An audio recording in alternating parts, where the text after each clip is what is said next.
Good morning dear students. Class lecture में हमने देखी थी मेलोनिक एस्टर सिंथेसिस। आज हम लोग बात करेंगे alkylation of ethyl aceto acetate. इसको हम बीटा कीटो एस्टर भी बोलते हैं और ये क्या है, हमारा एक्टिव मिथिलीन कंपाउंड है। एक्टिव मिथिलीन मतलब इसमें कौन सा ग्रुप है, जो हमारा CH2 ग्रुप है, जहाँ पे क्या है हमारा, जो कि एक टाइप पे तो हमारा कीटो ग्रुप से सराउंडेड है और दूसरी साइड से ये हमारा एस्टर ग्रुप से सराउंडेड है। यानी कि इसमें दो क्या है हमारे, जो हमारा CH2 है उसके बगल में एक है हमारा C double bond O ester group और दूसरी साइड पे हमारा कीटो ग्रुप। तो क्या होता है कि दोनों की दोनों क्या करते हैं, इलेक्ट्रॉन डेंसिटी विड्रॉ करते हैं अपने साइड में, और जो हमारी जो हाइड्रोजन होती है ये क्या हो जाती है हमारी एसिडिक, जिसको हम स्मॉल अमाउंट ऑफ बेस डाल के इसको हम एब्स्ट्रैक्ट कर सकते हैं इजीली। जैसे ही बेस डालेंगे इसमें क्या हो जाएगा हमारा, नेगेटिव चार्ज का फॉर्मेशन होगा। नेगेटिव चार्ज का फॉर्मेशन फिर ये एक्ट करता है एज ए न्यूक्लियोफाइल और हम इससे फिर एल्काइलेशन रिएक्शन कर सकते हैं। तो यहाँ पे क्या देखेंगे हम, सबसे पहले हम जैसे कि जो हमारा एक्टिव मिथिलीन कंपाउंड है इसमें एक साइड पे हमारा कीटो ग्रुप, दूसरी साइड पे हमारा एस्टर ग्रुप। अब हमने करनी है इसके साथ सिंथेसिस। तो बेसिकली इसमें भी हमारे वही 3 स्टेप रहेंगे जो हमारे 3 स्टेप किसमें थे, हमारे मेलोनिक एस्टर सिंथेसिस में थे। यानी कि फर्स्ट स्टेप क्या होगा हमारा, फॉर्मेशन ऑफ इनोलेटाइन। सेकंड स्टेप क्या होगा हमारा, एल्काइलेशन ऑफ इनोलेटाइन। और थर्ड स्टेप रहेगा हमारा हाइड्रोलिसिस एंड डीकार्बोक्सिलेशन। देखते हैं हमारा फर्स्ट स्टेप। हम इसमें क्या यूज़ करते हैं, हम यहाँ पे यूज़ करते हैं हम इथोक्साइड आयन एनाइन, यानी कि जो कि हमारा स्ट्रॉन्ग बेस है उसको हम यूज़ करेंगे। और वो क्या करेगा, वो कर लेगा हमारा हाइड्रोजन को एब्स्ट्रैक्ट कर लेगा, किससे, हमारे इथाइल एसीटो एसीटेट से। ठीक है, तो इसमें क्या रहेगा फिर हमारा, ये बना लेगा हमारा इथेनॉल और हमारे साथ में क्या मिल जाएगा हमारा इनोलेट एनाइन। जो ये हमारा इनोलेट एनाइन है ये क्या है, ये रेजोनेंस स्टेबलाइज्ड है। यानी कि जो हमारी नेगेटिव चार्ज है कार्बन पे ये डीलोकलाइज हो जाता है हमारी एक बार तो कीटो ग्रुप के ऑक्सीजन पे, फिर हमारा एस्टर ग्रुप के ऑक्सीजन पे हमारा ये नेगेटिव चार्ज डीलोकलाइज हो जाता है, जिसकी वजह से क्या होता है कि हमारा जो इनोलेट एनाइन है वो रेजोनेंस स्टेबलाइज होता है। यानी कि एक बार कीटो ग्रुप के साथ, उसके बाद फिर एस्टर ग्रुप के साथ, और जो हमारा रेजोनेंस हाइब्रिड रहेगा उसमें क्या रहेगा, हमारा नेगेटिव चार्ज डिस्पर्स रहेगा हमारा कीटो ग्रुप के ऑक्सीजन से लेके हमारी एस्टर ग्रुप की ऑक्सीजन तक। तो सब पे क्या रहेगा हमारा पार्शियल नेगेटिव चार्ज रहेगा। तो ये था हमारा फर्स्ट स्टेप। उसके बाद हम देखते हैं हमारा सेकंड स्टेप। सेकंड स्टेप क्या है हमारा, एल्काइलेशन ऑफ इनोलेट एनाइन, तो जो कि हमारी होती है SN2 रिएक्शन। जैसे हम लेते हैं यहाँ पे हमारा इनोलेट एनाइन, उसमें कार्बन पे नेगेटिव चार्ज है, वो एक्ट करेगा एज ए न्यूक्लियोफाइल। तो यहाँ पे हमारी कौन सी रिएक्शन होगी, substitution reaction, nucleophilic substitution reaction of second order. तो इसमें क्या रहेगा, हमारा न्यूक्लियोफाइल अटैक करेगा हमारे R ग्रुप पे और हमारा X यहाँ से जो हमारा एल्काइल हैलाइड का हैलाइड एनाइन है वो निकल जाएगा। वो किस फॉर्म में निकलेगा हमारा, Na+NX-, यानी कि एसोल्ट की फॉर्म में निकल जाएगा। और हमें क्या मिल जाएगा यहाँ पे, mono alkyl aceto acetic ester. ठीक है, तो अगर हमें चाहिए सिर्फ मोनो एल्काइल बनाना है तो हम इसके बाद, इस स्टेप के बाद हम डायरेक्ट कर सकते हैं हमारे हाइड्रोलिसिस एंड डीकार्बोक्सिलेशन। लेकिन अगर हमें फर्दर एक और R ग्रुप ऐड करना है तो हम क्या करेंगे, फिर से इसको ट्रीट करेंगे किसके साथ, हमारे सोडियम इथोक्साइड के साथ। अब फिर से इनोलेट एनायन का फॉर्मेशन होगा, ये भी रेजोनेंस स्टेबलाइज होगा जैसे कि हमारा पहले वाला था। अब क्या होगा, उसके बाद फिर हम सेकेंड रिएक्शन करेंगे एल्काइलेशन रिएक्शन, किसके साथ, हमारे R-X के साथ। ये भी क्या है हमारा एल्काइल हैलाइड, जिसमें हमारा R ग्रुप डिफरेंट भी हो सकता है, सेम भी हो सकता है। डिपेंड करेगा कि हमें कौन सा हमारा फंक्शनल ग्रुप लगाना है, कहाँ पे R ग्रुप लगाना है, क्या हमें सिंथेसाइज करना है, हमारे एंड प्रोडक्ट पे डिपेंड करेगा। अब ये हमने क्या बना लिया, di alkyl aceto acetic ester. ठीक है, इसके बनने के बाद हमें क्या देखना है अभी, तो जो हमारा अब थर्ड स्टेप होता है हमारा हाइड्रोलिसिस एंड डीकार्बोक्सिलेशन। तो हमारे हाइड्रोलिसिस हम 2 टाइप से कर सकते हैं। एक टाइप से जिसमें हमारा कीटोन बनेगा, दूसरी टाइप से जिसमें हमारा एसिड बनेगा। ठीक है, जब हम कीटोनिक हाइड्रोलिसिस करते हैं, इसको कीटोनिक हाइड्रोलिसिस इसलिए बोल रहे हैं क्योंकि इसमें हमारा एंड प्रोडक्ट जो है वो हमारा कीटोन है। अगर हमने बनाया है मोनो सब्स्टिट्यूटेड, तो इसका फॉर्मूला ये रहेगा। इसको हम पहले ट्रीट करेंगे किसके साथ, डाइल्यूट एक्वस KOH के साथ, और हीट करेंगे। इससे क्या होगा, जो हमारा ये एस्टर फंक्शनल ग्रुप है इसमें से क्या होगा, ये हाइड्रोलाइज हो जाएगा और हमारा इसमें से यहाँ पे हमारा C2H5OH इथेनॉल मॉलिक्यूल बाहर निकल जाएगा। जैसे इथेनॉल मॉलिक्यूल यहाँ से बाहर निकलेगा, हमारा एस्टर किससे बनता है, एसिड के साथ और इथेनॉल के, मतलब एसिड प्लस अल्कोहल हमारा बनाते हैं एस्टर। जब हम एस्टर को हाइड्रोलाइज करते हैं तो हमें क्या मिलता है, एसिड प्लस अल्कोहल। तो यहाँ पे हमारा अल्कोहल कौन सा है, C2H5OH, यानी कि इथेनॉल मॉलिक्यूल अलग निकल जाएगा और हमारा एसिड पार्ट यहाँ पे मिल जाएगा। अब जो यहाँ पे O नेगेटिव K पॉजिटिव है, इसको हम डाइल्यूट HCl के साथ ट्रीट करते हैं तो हमारा KCl बाहर निकलेगा और हमारा पोटेशियम की जगह पे आ जाएगा हमारा हाइड्रोजन और हमारा एसिड हमें मिल गया। हम इस स्टेप पे भी रुक सकते हैं, लेकिन अगर हम फर्दर हीट करेंगे, अभी इस एट प्रेजेंट ये क्या है, जो हमारा एसिड फंक्शनल ग्रुप है उसका अल्फा कार्बन, उसके बाद उसका बीटा कार्बन, यानी कि बीटा कीटो एसिड है ये। इनको जब हम हीट करते हैं तो हीट करने से क्या होता है, हमारा CO2 यहाँ से निकल जाता है और हमें क्या मिल जाता है, मोनो सब्स्टिट्यूटेड एसीटोन, यानी कि हमारा जिसमें एक एसीटोन ये CH3COCH2 इतना पार्ट हमें आया है हमारी इथाइल एसीटो एसीटेट से, और R ग्रुप हमने सब्स्टिट्यूट किया है इस पे, तो इसको हम क्या बोल सकते हैं, मोनो सब्स्टिट्यूटेड एसीटोन। ठीक है, तो अगर जो हमारा ये कार्बोक्सिलेशन जो स्टेप होता है ये मोनो का या फिर die alkyl aceto acetic acid का, वो बड़ा इजीली हो जाता है। वो कैसे होता है, जैसे कि ये हमारा एसिड पार्ट है, एसिड पार्ट क्या करते हैं, वाटर में क्या देते हैं, ये H+ देते हैं। ये H+ कहाँ जाएगा, ये H+ शिफ्ट हो सकता है हमारी कीटो ग्रुप की ऑक्सीजन पे, तो H+ वहाँ चला गया। अब क्या होगा, जो हमारा O नेगेटिव है इस पार्ट में, O नेगेटिव ने कार्बन ऑक्सीजन के बीच में डबल बॉन्ड फॉर्मेशन स्टार्ट किया, फिर कार्बन कार्बन बॉन्ड ब्रेक हो जाएगी, वो कार्बन कार्बन डबल बॉन्ड बनाएंगी और हमारी कार्बन ऑक्सीजन जो डबल बॉन्ड है यहाँ पे वो ब्रेक होकर सिंगल बॉन्ड बना लेगी। अब यहाँ से क्या हुआ, हमारा CO2 निकल गया इजीली। अब जो हमारा ये पार्ट बचा, ये क्या है, हमारा इनोल पार्ट है, क्योंकि इसमें हमारा ओल ग्रुप है और हमारा एक डबल बॉन्ड है, यानी कि इन ओल। अब क्या रहेगा, ये टोटोमराइज करके क्या बना लेगा, हमारा मिथाइल कीटोन बना लेगा। ठीक है, तो हम इस तरीके से हमारा इसमें से CO2 निकल जाता है। अगर हम बात करते हैं कि हम डीकार्बोक्सिलेशन जो होता है वो एसिडिफिकेशन स्टेप से पहले भी हो जाता है कई बार। हमने जो है हमारा ये सेकंड स्टेप था डाइल्यूट HCl के साथ ट्रीट करना, ये कौन सा स्टेप है, ये एसिडिफिकेशन है। बेसिकली इससे पहले भी हमारा CO2 यहाँ से डायरेक्ट निकल सकता है, और जो हमारा ये बनेगा, मतलब ये हमारा कार्बन आयन जो बच गया उस पर H+ कहाँ से ले लेगा, ये वाटर के साथ, और हमें क्या मिल जाएगा, हमारा सब्स्टिट्यूटेड कीटोन यहाँ पे हमें इजीली मिल जाएगा। ठीक है, ये तो बात हुई जब हमें क्या करना होता है कि हमारा ketone as a final product बनाना होता है। लेकिन अगर हमें बाय चांस बनाना है, हमारा एसिड हमें चाहिए फाइनल प्रोडक्ट, तो उसके लिए क्या करते हैं, हम एसिड हाइड्रोलिसिस करते हैं। एसिड हाइड्रोलिसिस कैसे कर रहे हैं हम, अब ये हमारा फंक्शनल ग्रुप है CH3COCH, उसके ऊपर R, फिर COO, फिर C2H5। इसको अगर हम ट्रीट करेंगे किसके साथ, कॉन्सेंट्रेटेड KOH के साथ, और हीट करेंगे तो क्या होगा, जो हमारा ये एंटायर ग्रुप है ये फर्दर मतलब स्मॉल फ्रेगमेंट्स में ब्रेक डाउन हो जाएगा। कैसे होगा वो देख लेते हैं। हमारा फॉर एग्जांपल ये है हमारा CH3CO, उसके बाद है हमारा CH, उसके ऊपर लगा हुआ है हमारा R फंक्शनल ग्रुप, फिर C डबल बॉन्ड O, फिर O, और फिर हमारा C2H5।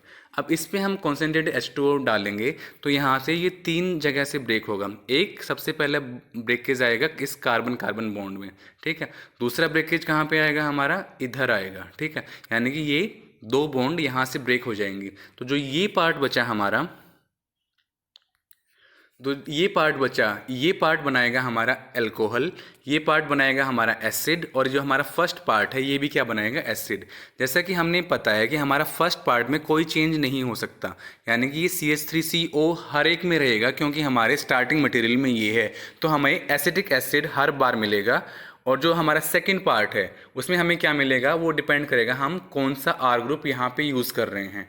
और जो लास्ट पार्ट है हमारा अल्कोहल, वो भी हमें हर एक में मिलेगा, यानी कि हमारा एसिटिक एसिड एंड हमारा इथेनॉल, ये साइड प्रोडक्ट हमें हर एक के साथ मिलेंगे। और जो बाकी जो हम R ग्रुप सब्स्टिट्यूट करेंगे उसके हिसाब से हमें हमारा वो पर्टिकुलर एसिड यहाँ पे मिल जाएगा। तो अगर हमें डायरेक्ट हमारा फाइनल प्रोडक्ट सिंथेसाइज करना है, हमें हमारा मतलब एसिड, तो उसके लिए हम R ग्रुप कैसे डिसाइड करेंगे, क्योंकि हमारा जो ये पार्ट है, इतना पार्ट, ये हमारा आएगा हमारे किससे, हमारे इथाइल एसीटो एसीटेट से। और उसके बाद हमें फिर देखना है कि हमें कौन सा R ग्रुप लगाना है, ठीक है। तो अब हम देख लेते हैं सिंथेसिस। सिंथेसिस देखने के लिए हमारी फर्स्ट सिंथेसिस है किसकी, हम पहले देख रहे हैं सिंथेसिस ऑफ कीटोन्स, यानी कि हम पहले क्या करेंगे, हम कीटोन सिंथेसाइज करेंगे। इसमें सबसे पहले हमारा मोनो सब्स्टिट्यूटेड मिथाइल कीटोन की बात कर रहे हैं। तो हमने पहले सिंथेसाइज किया है 4 मिथाइल 2 पेंटानोन। अब हम 4 मिथाइल 2 पेंटानोन, उसका स्ट्रक्चर है ये। जब हम कीटोन सिंथेसाइज करते हैं तो जो उसमें हमारा जो फर्स्ट पार्ट होता है, यानी कि CH3COCH2, इतना पार्ट हमारा कहाँ से आता है, ये वाला पार्ट आता है हमारा इससे, हमारे इथाइल एसीटो एसीटेट से। अब बच क्या गया, बच गया हमारा CH3CH CH3।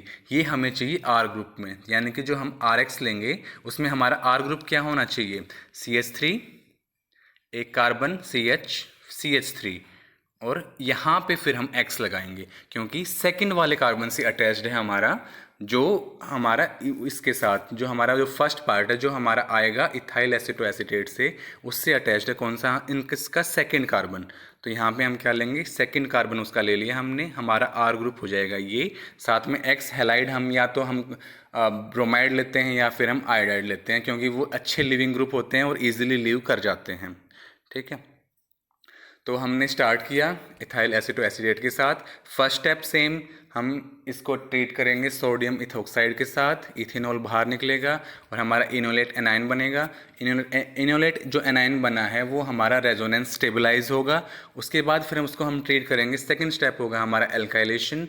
तो हमने R ग्रुप लिया और उसके बाद RX लिया, और जो हमारा ये नेगेटिव चार्ज है वो अटैक करेगा यहाँ पे, Br यहाँ से निकल जाएगा, NaBr बाहर। उसके बाद हमारा ये बन गया। अब लास्ट स्टेप है हमारा क्या, हाइड्रोलिसिस एंड डिकार्बोक्सिलेशन। पहले डाइल्यूट KOH के साथ ट्रीट करेंगे तो हमारा एस्टर ग्रुप हाइड्रोलाइज हो जाएगा।